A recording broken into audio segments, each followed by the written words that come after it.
ओम श्री गुरुदेव दत्त. नमस्कार मित्रांनो, आजच्या भागात आपण पितृश्राद्ध करण्यासाठी पितृगयाला जातो. तर बिहारमधील गया येथे तुळशीचे एकही झाड का उगवत नाही? ब्राह्मण कधी समाधानी का होत नाही? फाल्गुन नदी हे फक्त नदीचेच नाव आहे का? कावळा नेहमी भांडूनच का खातो? माता सीतेने कावळ्याला, तुळशीला, ब्राह्मणाला आणि गाईला शाप का दिला आहे? याबद्दल सविस्तर माहिती आज आपण बघणार आहोत. चॅनलवर नवीन असाल तर सबस्क्राईब करायला विसरू नका.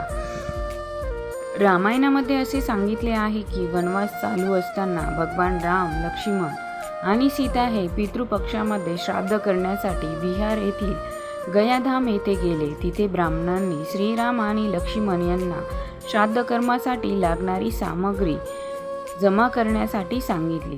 त्यानंतर भगवान राम आणि लक्ष्मण सामान आणण्यासाठी बाहेर पडले आणि त्याच वेळेस ब्राह्मणाने सीता मातेला सांगितलं की पिंडदानाची वेळ ही निघून जात आहे.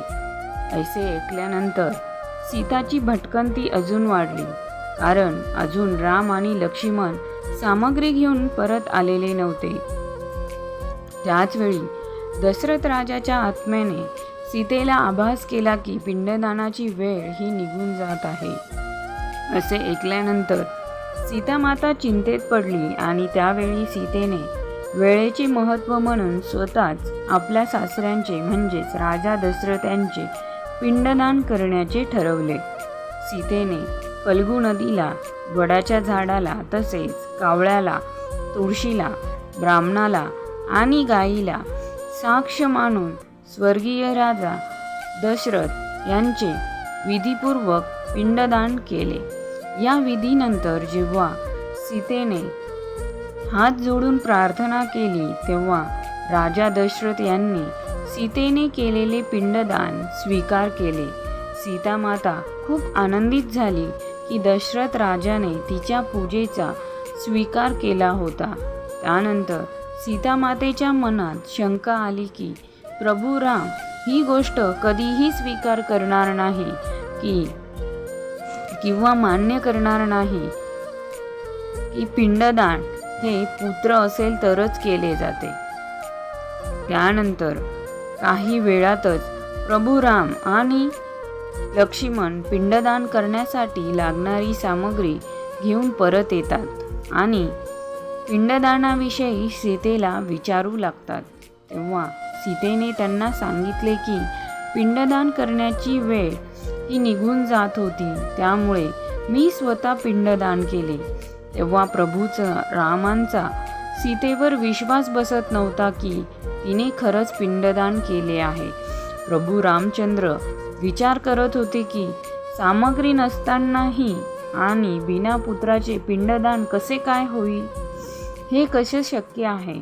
तेव्हा सीता प्रभू रामांना सांगते की प्रभू, तुमचा माझ्यावर विश्वास नसेल तर येथील फल्गू नदी, कावळा, गाय, वटवृक्ष आणि ब्राह्मण साक्ष देतील की मी श्राद्ध कर्म केले आहे. तेव्हा प्रभूने जेव्हा कावळा, फल्गू नदी, गाय, तुळशी, वटवृक्ष आणि ब्राह्मणाला विचारल्यानंतर त्या पाचही जणांनी प्रभू रामांचा राग बघून खोटे सांगितले की सीता मातेने कुठल्याही प्रकारचे पिंडदान किंवा श्राद्ध कर्म केले नाही आहे. वटवृक्षाने फक्त खरे सांगितले की सीताने सगळ्यांना साक्षी मानून विधिपूर्वक राजा दशरथ यांचे पिंडदान विधिपूर्वक केले आहे. कावळा, गाय, फल्गू नदी, ब्राह्मण, तुळशी यांनी सर्वांनी खोटी साक्ष दिल्यामुळे सीतामातेला राग अनावर झाला आणि सीतेने पाचही जणांना आजीवन शाप दिला. फाल्गू नदीला शाप दिला की ती फक्त नावाची नदी असेल, तिला कधीही पाणी राहणार नाही. त्यामुळे गयामध्ये आजही फल्गू नदीला पाणी नाही आहे.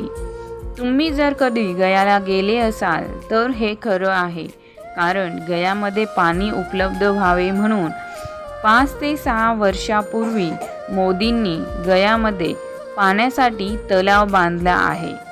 त्यानंतर गायीला शाप देण्यात आला की पूजेमध्ये तुला खूप महत्त्व आहे, परंतु तुझी फक्त मागच्या बाजूनेच पूजा केली जाईल. तसेच गाईला खाण्यासाठी दारोदार फिरावे लागेल. आजही हिंदू धर्मामध्ये गायीची मागच्या बाजूनेच पूजा आणि दर्शन केले जाते. ब्राह्मणाला शाप देण्यात आला की ब्राह्मण कधीही संतुष्ट होणार नाही. कितीही दान दक्षिणा मिळाली तरी त्याचे दारिद्र्य कमी होणार नाही. त्यामुळे ब्राह्मणाला कितीही दान दक्षिणा दिली तरी ब्राह्मण कधीही संतुष्ट होत नाही. सीतामातेने तुळशीला शाप दिला की गयाच्या मातीमध्ये कधीही तुळशी उगवणार नाही आणि हे आजही खरे आहे की गयामध्ये तुळशी फुलत नाही. तसेच सीतेने कावळ्याला शाप दिला की तो नेहमी भांडण करूनच खाईल. कावळा आजही एकटा खाऊ शकत नाही. सीतामातेने जसा या 5 जणांना शाप दिला तसेच वटवृक्ष हा खरा बोलल्यामुळे त्याला आशीर्वाद देखील दिला. त्याला दीर्घ आयुष्य लाभेल आणि तो दुसऱ्यांना नेहमी सावली प्रदान करेल. तसेच सौभाग्यवती स्त्रिया तुझे नामस्मरण करून पतीच्या दीर्घ आयुष्यासाठी तुझ्याकडे प्रार्थना करतील. आजही गयामध्ये या वटवृक्षाला खूप महत्त्व आहे. तुम्ही जर कधी गयाला पितृश्राद्ध करण्यासाठी गेले असाल तर तुम्ही नक्कीच हा वटवृक्ष बघितला असेल. माहिती आवडल्यास लाईक करा, शेअर करा आणि सबस्क्राईब करा.